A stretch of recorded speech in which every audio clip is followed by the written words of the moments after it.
Labadiena, eilinį kartą susitinkame vėl mūsų trumpučiuose video ir šį kartą noriu parodyti, kaip galim nusipirkti savo didesnį paketą, tai yra kaip susirinko pinigėliai mūsų balanse ir Captive balanse, tai yra mūsų taupyklėje, ir kaip nusipirkti jau sekantį didesnį paketą.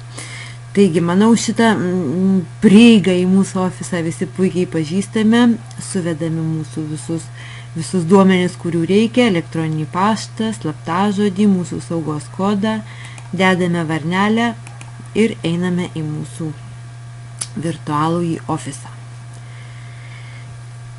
Kaip visada, mums pirmiausia atidaro patį pirmą puslapį, ir kad pasitikrinti, ar tikrai turim pinigėlių, dar kartą priminsiu, turim žiūrėti mūsų balansę, kiek yra pinigėlių, ir sudėti su Captive balanse, tai yra šitas dvi sumas sudedam ir žiūrim, ar mums išeina paketas.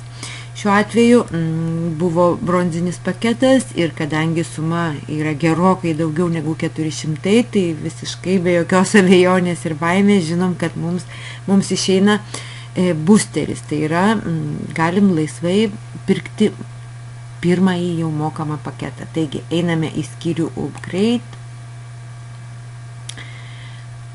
ateiname į šitą skyrių, ir kaip matote čia, dešinėje pusėje paspaudžiam rodikliukę ir mums leidžia pasirinkti paketus. Šiuo atveju mums reikalingas boosteris, vadinasi, paspaudžiame boosterį. Ir prašo suvesti saugos kodą.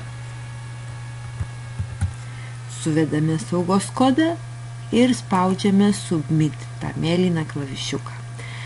Paspaudėme mėlyną klavišą.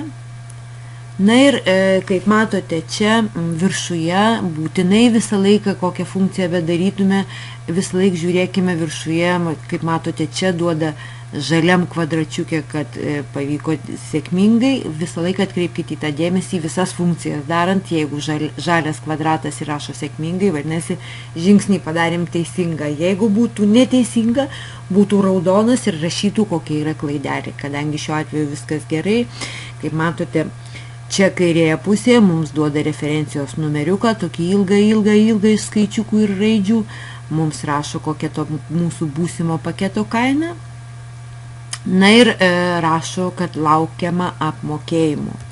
Ir kadangi perkame mes patys savo, vadinasi, nieko daugiau jokių veiksmų nereikia daryti, apart to, kad spaudžiame VIF. Paspaudėme VIF ir mums duoda čia pat visą mūsų sąskaitą, ta prasme visą, kaip matote, viskas surašyta, jį galima atsispausdinti, jeigu mums reikalinga ta sąskaita popieriuje, ar ne, galima tiesiog jį atsispausdinti. Ir čia mes turime visus duomenis, kur mes perkame tą paketą, čia pavardė, vardas žmogaus, kuris perka, ir nikas, kada pirkta, visi duomenys, koks paketas ir kokia jo kaina ir taip toliau. Jeigu čia nėra niekur nesuklysta, viskas tvarkoj, tada turim toliau keliauti vėl į dešinėje pusę, čia mes matome mūsų pirkimo referenciją ir prašo mūsų PIN. Vadinasi, mes turime šičia būtent įvesti mūsų pačių PIN-ą. Taigi, įvedėme mūsų PIN-ą ir spaudžiame Submit, mėlyną klavišiuką esantį apačioje.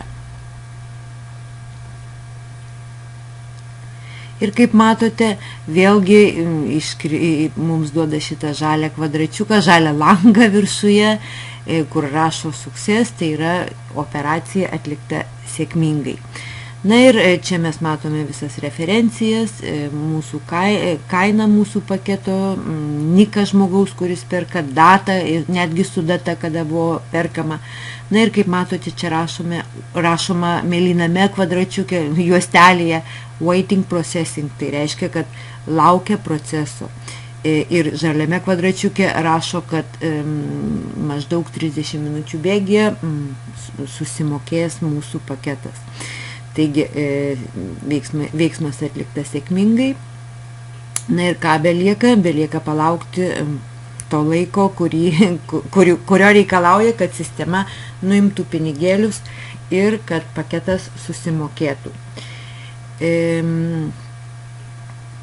Dabar šiuo metu, aišku, mes daugiau nieko matyti negalim, nes kol kas mokestis dar nesusimokėjo, pinigučiai nesusimokėjo ir paketas dar nėra, kaip matote, kadangi reikia trupučiuką jo palaukti.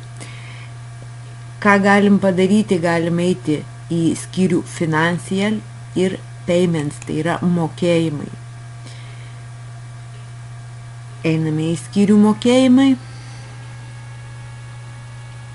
Ilgai neatsiverčia, tuo mums turėtų atsiversti.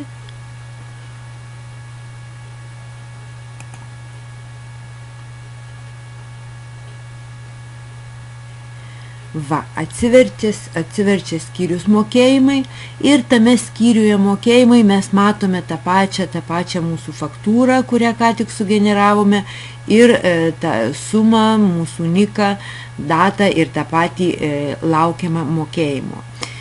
Kai praeis reikiamas laikas ir mūsų mokėjimas bus patvirtintas tame pačiame skyriuje, kur esame dabar, tai yra dar kartą pakartosiu Financial ir Payments, tai yra mokėjimai.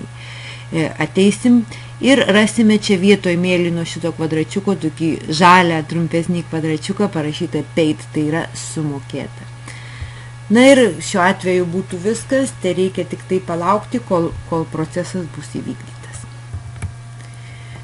Kągi, mes palaukėme, nereikėjo laukti net pusės valandos, viso labo praėjo gal kokių 10 minučių, na ir pamėginau įeiti į patį pirmąjį puslapį, kur visą laiką pakliūname į dashboard ir kaip matome, jau balanse matau nuliuką, Captive, tai reiškia mano taupyklėje, mūsų taupyklėje jau liko tik tai $100, vadinasi pagal skaičiukus, kaip ir paketas turėtų būti susimokėjęs ir tuo labiau, kad jau neberašo bronzinis paketas, o jau mes turime pažymėti, kad jau turime boosterį.